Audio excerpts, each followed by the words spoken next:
இந்த வீடியோவில் நம்ம என்ன பார்க்க போறோம்னா, மேஷ ராசிக்காரர்களுக்கு தமிழ் புத்தாண்டு வருடம் 2026 ஏப்ரல் 14ஆம் தேதியிலிருந்து 2027 ஏப்ரல் 13ஆம் தேதி வரைக்கும் இருக்கக்கூடிய அந்த 365 நாட்கள் தமிழ் புத்தாண்டு எத்தகைய ஒரு ஆண்டாக மேஷ ராசிக்காரர்களுக்கு பொதுவாக இருக்க போகிறதுங்கிறது நம்ம கொஞ்சம் டீட்டெயில்டா சயின்டிபிக் வேதிக் அஸ்ட்ராலஜிங்கிற அறிவியல் சார்ந்த முறையில எந்த விதத்திலும் நம்ம மிகைப்படுத்தாமல், மூட நம்பிக்கைக்குள்ள போகாமல், பரிகாரங்கள் அது மாதிரி விஷயத்துக்குள்ள போகாமல், ஒரு கிரகமும் ராசிக்கு இந்தந்த இடத்துல இந்தந்த தன்மையில இந்தந்த காம்பினேஷன்ல இருக்கும் பொழுது எத்தகைய ஒரு கர்ம பலன் நம்மளுடைய ராசிக்காரர்களுக்கு ஒரு ராசிக்காரர்களுக்கு தர போகக்கூடிய அமைப்புல இருக்கு, தரத்தக்கதாக இருக்கிறது அப்படிங்கிறத ஒளி தத்துவ பிரகாரம் பாவகிரகம் சுபகிரகம், நல்ல கர்மாவை கொடுக்கக்கூடிய சுபகிரகம், தீய கர்மாவை கொடுக்கக்கூடிய பாவகிரகம், அந்த பாவகிரகமே சுபகிரகத்தின் தாக்கம் பெறும் பொழுது வேற மாதிரி நல்ல பலன்கள் கொடுக்கக்கூடிய அமைப்புகள், அது மாதிரி நிறைய இந்திய வேத ஜோதிடத்துல எப்படி ஒரு தனி மனிதனோட கர்மா செயல்பட போகிறது அப்படிங்கிறத நம்ம துல்லியமா இந்த வீடியோல மேஷராசிக்காரர்களுக்கு தமிழ் புத்தாண்டு எப்படின்னு பார்க்க போறோம்.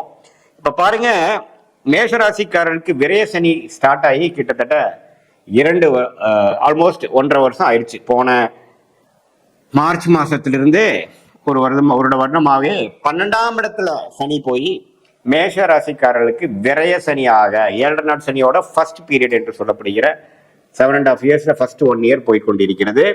அது 2027 மார்ச், அதாவது இந்த வரக்கூடிய தமிழ் புத்தாண்டு முழுவதும் விரய சனியா தான் நீடிக்க போகுது. குரு பாருங்க 3ஆம் இடத்துல இருந்து 7ஆம் இடம்ங்கிற திருமணஸ்தானம், அதே மாதிரி 9ஆம் இடங்கிற பாகிஸ்தானம், 11ஆம் இடங்கிற லாபஸ்தானத்தில் இருக்கக்கூடிய ராகுவை பார்த்திருந்தார். இப்போ ஜூன் 1ஆம் தேதி 2026, அதாவது தமிழ் புத்தாண்டு பிறந்து ஒரு 1.5 மாசத்துக்கு அப்புறம் குரு 3ல இருந்து 4க்கு வரார். அதாவது மிதுனத்துல இருந்து கடகத்துக்கு வரார். அற்புதமான ஒரு மாற்றம். ஏன்னா 4ஆம் இடத்துல குரு 10ஆம் இடங்கிற தொழில் ஸ்தானத்தை பார்க்கும் பொழுது வேலை, உத்தியோகம், தொழில் எல்லாமே விருத்தி ஆகக்கூடிய நல்ல ஒரு மேன்மையான ஒரு அமைப்பு, நமக்கே போக்கஸ் நல்லா கிடைக்கக்கூடிய அமைப்புகள் உண்டாக்கக்கூடிய அந்த உச்சகுருவின் பார்வை 10, 12, 6ஆம் இடத்துக்கு வரும் பொழுது தேவையான பண வசதிகள், பினான்ஸ் பண்ணக்கூடிய அமைப்புகள், நமக்கு கிடைக்கக்கூடிய ஃபண்ட்ஸ் எல்லாமே தொழிலை டெவலப் பண்ணக்கூடிய அமைப்பு, வேலையில நல்ல ஒரு மாற்றத்தை கொடுக்கக்கூடிய அமைப்பை கொடுக்குது. ஸோ அந்த ஒரு ஜூன் மாதம் மாறக்கூடிய அமைப்பு மேஷராசிக்கு அற்புதமா இருக்கு. அதே சமயத்தில் வேற ஏதோ ஆண்டு கிரகம் மாறுதான்னு கேட்டீங்கன்னா, சனி மாறல, குரு ஜூன் 1ஆம் தேதி மாறுறார். அதுக்கப்புறம் ராகு கேதுகள் டிசம்பர் 6ஆம் தேதி 2026 புத்தாண்டு பிறந்து ஒரு 7-8 மாசம் கழித்ததுக்கு அப்புறம் இந்த ஆங்கில ஆண்டின் கடைசி மாதம் ஆகிய டிசம்பர் 6ஆம் தேதி 5ஆம் இடத்துல இருக்கக்கூடிய கேது 4ஆம் இடத்துக்கும் 11ஆம் இடத்துல இருக்கக்கூடிய ராகு 10ஆம் இடத்துக்கும் மாறுகிறார். ஸோ இந்த நடுவால ஜூன், ஜூலை, ஆகஸ்ட், செப்டம்பர், அக்டோபர், நவம்பர் இந்த 6 மாதங்கள் பார்த்தீங்கன்னா ராகு கேதுகள் பிரச்சனை இல்லாமல், ராகு கேதுகள் 11:5க்கு சம்பந்தப்பட்டு 10ஆம் வீட்டை பார்க்கக்கூடிய குரு அற்புதமான ஒரு மேன்மையை ஜூன் மாதத்திலிருந்து நவம்பர் மாதம் வரைக்கும் நல்ல ப்ரோக்ரஸ், அருமையான ஒரு ஸ்ட்ரெச் மேசராசிக்காரர்களுக்கு வியாபாரம், தொழில், இன்வெஸ்ட்மெண்ட், வேலை அது மாதிரி விஷயத்தில் இருக்கக்கூடியவங்களுக்கு நல்ல ஒரு கோல்டன் டைம் என்று சொல்ல வேண்டும். அந்த அளவுக்கு ஒரு அருமையான அமைப்பு இருக்குங்க. அதை நல்லா யூஸ் பண்ணிக்கங்க. அதுக்கப்புறம் டிசம்பருக்கு அப்புறம் என்ன சாமி ஆகும் அப்படின்னா, டிசம்பருக்கு அப்புறம் ராகு 10க்கு வர்றதுனால சில பிரச்சனைகள், சில சேஞ்சஸ், சில அப்டக்கிள்ஸ் அப்படிங்கிற மாதிரி சில விஷயங்கள் கொடுப்பார். கேதுவும் பார்த்தீங்கன்னா குருவோட சேர்ந்து கேலயோகம் ஆகி சில மாற்றங்கள், சில பண விஷயத்துல சில இன்வெஸ்ட்மெண்ட், தொழில் வேலையில சில கிளைகளை போடுவது, கொஞ்சம் அபிவிருத்திக்காக ஃபண்டிங் போடுறது, அது மாதிரி சில டிஸ்டர்பன்ஸும் சில ப்ரோக்ரஸும் கொடுப்பார். பட் ஜூன் டு நவம்பர் அற்புதமான ஒரு டைம், அதை யூஸ் பண்ணிக்கணும். அதுக்கப்புறம் டிசம்பர் டு ஏப்ரல் 13 வரைக்கும் பார்த்தீங்கன்னா ராகு 10லும், கேது 4லும், குருவும் 4லும், சனி 12ஆம் இடத்துல நீடித்திருக்கிறார். இதுதான் ஆண்டு கிரகத்தின் சஞ்சாரமும் அமைப்பும் மேஷராசிக்காரருக்கு இருக்கு. இதுல ராசி அதிபதியாகிய செவ்வாய் பார்த்தீங்கன்னா 12ஆம் இடத்துல இருந்து ஒரு 4ஆம் இடத்து வரைக்கும் இந்த ஒரு வருடம் ஸ்லோவா 1.5 வருஷத்துக்கு ஒரு தடவை, 1.5 மாசத்துக்கு ஒரு தடவை ஒரு ராசி தாண்டிட்டு இருக்காரு. அதுல ஒன்றும் பெரிய பிரச்சனை இல்லை.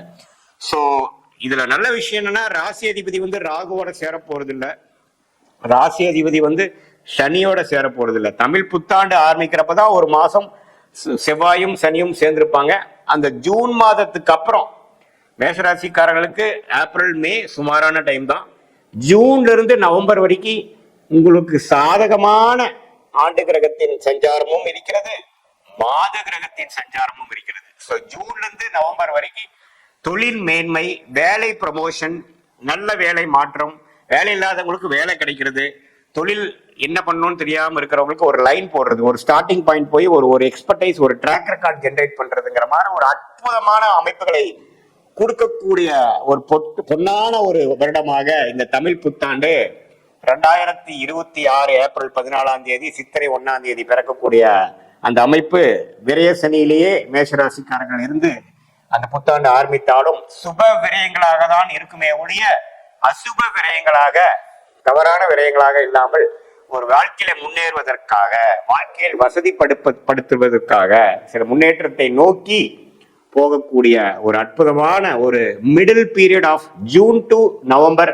2026ல மேஷராசிக்காரர்கள் நல்லா அவங்களுடைய வாழ்க்கைக்கு வேணுங்கிற தொழில், வேலை, கரியர் ஸ்டார்டிங், ஃபவுண்டேஷன் இதெல்லாமே அமைச்சுக்கிட்டு அது மூலமாக வர வேண்டிய ஆண்டுகளை நல்லாவே வாழ்க்கையில ஜெயிக்கக்கூடிய அமைப்புகள் கண்டிப்பாக உண்டு.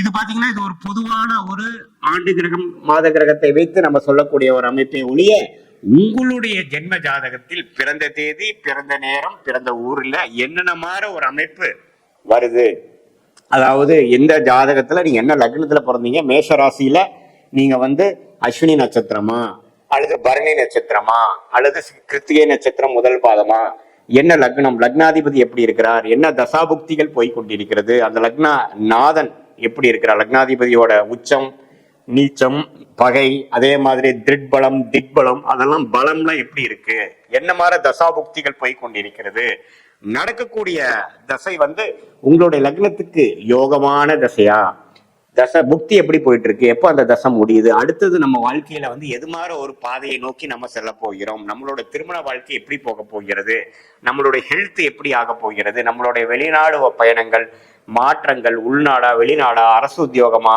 பிரைவேட் செக்டரா, தொழிலா, எது மாதிரியான துறை நமக்கு கரெக்டா வருது, எந்த கிரகம் நமக்கு யோகமா இருந்து எந்த மாதிரி டொமைன்ல நாம நம்மளோட குழந்தைகளை படிக்க வைத்தா அதுல சிறப்பா அவங்க ஜெயிக்கக்கூடிய அமைப்புகள் இருக்கு, அவங்களுக்கு நம்ம அப்பாவின் தொழில் வரப்போ மாதிரி இருக்கா, அல்லது அவங்க புது லைன் போடுவாங்களா, அவங்களுக்கு வெளிநாடு யோகங்களா, அல்லது உள்நாட்டுல அரசு உத்தியோகமா, அல்லது இதுல அவங்களே ஓனா பிசினஸ் பண்ணக்கூடிய அமைப்பு இருக்கா, எது மாதிரி தன்மைகள் அவங்க ஜாதகத்தில் இருக்குங்கிறது லக்னத்தை பொறுத்துதான் தசாபுக்திகள் பார்க்கணுமே ஒழிய ராசியை வைத்து தசாபுக்திகள் பார்க்காமல், ராசியை வச்சு இந்த கோச்சார் அமைப்பாகிய ராகு கேது பயிற்சி, குரு பயிற்சி, சனி பயிற்சியை பார்த்து இது ரெண்டையுமே நம்ம இப்ப பேசின கோச்சார் அமைப்பையும் தசாபுக்தியிலும் உங்க ஜாதகத்திலிருந்து வரக்கூடிய தசாபுக்தியிலும் ஒருங்கிணைத்து பார்க்கும் பொழுது துல்லியமான பலன்கள், எப்படி உங்க வாழ்க்கை பாதை அடுத்தது லெவல போகுது அப்படிங்கறதெல்லாம் துல்லியமா தெரிந்து அதுக்கு தகுந்த திட்டங்களை கரெக்டா தீட்டி தேவையில்லாத விரயங்கள், தேவையில்லாத சமய விரயங்கள், பண விரயங்களாம் தவிர்த்து வாழ்க்கையில் எளிதில் வெற்றி பெற முடியும். சயின்டிபிக் வேதிக் அஸ்ட்ராலஜி முறை மூலமாக நீங்கள் நல்லாவே வாழ்க்கையில பெனிஃபிட் அடைந்து கிளாரிட்டியோட வாழ்க்கையில் வெற்றி பெற முடியும் என்று சொல்ல விரும்புகிறேன். மீண்டும் மற்றொரு காணொலியில் சந்திப்போம். நன்றி, வணக்கம்.